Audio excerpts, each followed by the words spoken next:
Hi, all. DT Neal here, talking to you about writerly things, storytelling, books, genre, horror, fantasy, science fiction. And I've got another book coming out in August, which is one that I think I've mentioned before that I've been working on off and on for about the last 8 years. In fact, I wrote the first versions of it,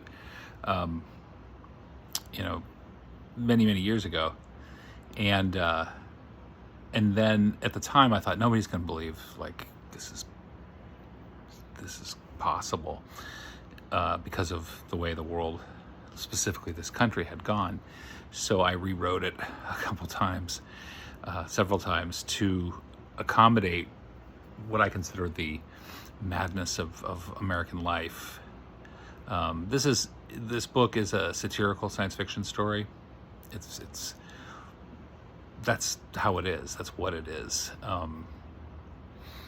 And looking at it now, again in 2025, thinking about the long genesis this book has had, things are now far worse in many ways than I even imagined back in the day when I was crafting the dystopia that the story was. And it's weird how we can go from that would never happen to, oh crap, that happened, now what? Yeah. And in the course of the writing of the book, again, not like anybody cares, but I'm talking about it anyway, I came to the realization belatedly that I've become kind of a transhumanist.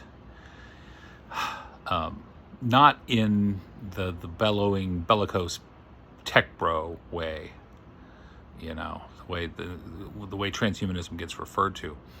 Instead, and I wrote about this on Goodreads, but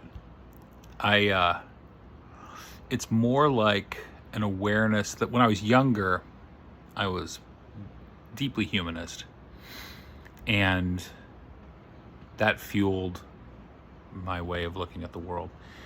And now, seeing the condition of the world right now in 2025, I've really come to realize that humanity has a lot of heavy lifting to get to a better place as a species, if we're to avoid extinction. And that's a little bit of the jam, is the question of whether we have it in us to progress to where we need to be able to survive our own worst instincts that are abundantly clear in this world. And so, with this particular book being it's a combination science fiction, satire, parody, utopia, dystopia, apocalyptic kind of tale,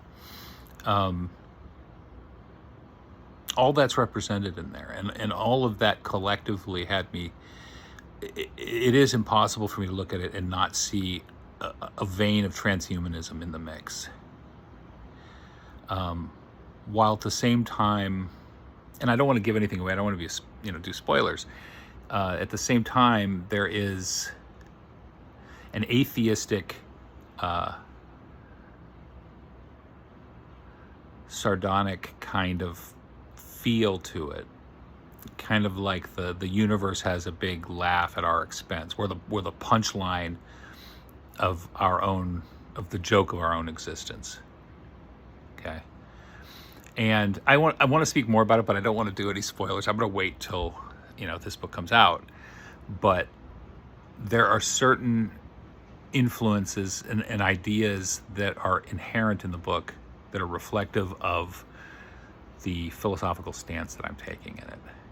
So it's not that I'm not taking the issues in the story seriously. I'm taking it very seriously, but I'm trying to get at it for me, an amusing context. I'm dealing with weighty issues in a comedic fashion. And I hope discerning readers, because I feel like there are things in there that will trigger some readers who are perhaps less alert or aware of themselves and their existence. And there are others who I think will kind of see what I'm doing, hopefully, and get a real sense of all the stuff we need to do.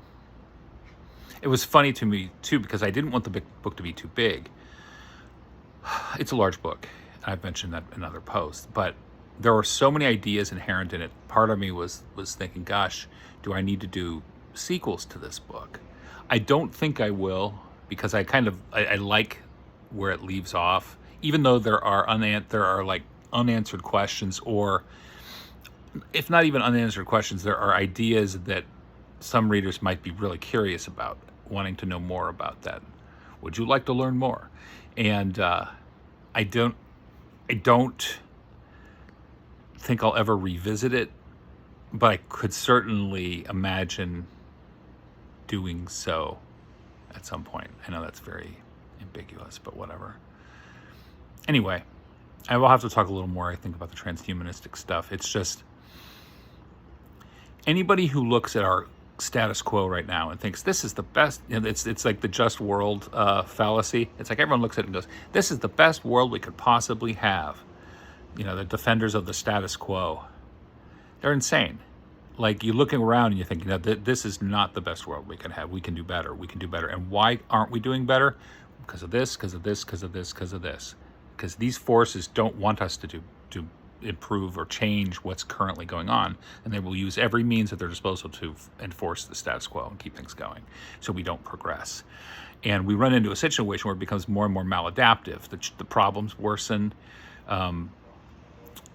progress is halted, and sometimes reversed, and then we find ourselves in those problems, those open wounds, don't get tended to, and it leads to a bigger problem down the road. And the frustrating thing is that if the bad guys, the defenders of the status quo, get their way, the inevitable result is societal collapse and or extinction. Because the system, the rot is too deep, it just comes down. And then everybody is really screwed. So a lot of that is present in this science fiction book that's coming out in August. A lot of that is there. I'm trying to address it in a lightly humorous way. It's kind of like Idiocracy. Have you seen the movie Idiocracy? It's kind of like that. There's a lot embedded in Idiocracy, right? That's serious, but it's done in a humorous way. So I approach that with this book.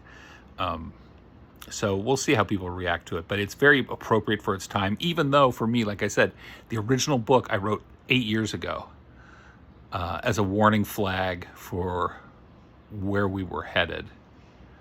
And at the time, I thought no one will believe this back then. Like back then, I thought no one will believe it. And now we have vaulted headlong into the abyss as a culture, as a society. And so now I think maybe people will be ready for it. I don't know. We'll see. I guess we'll find out, right?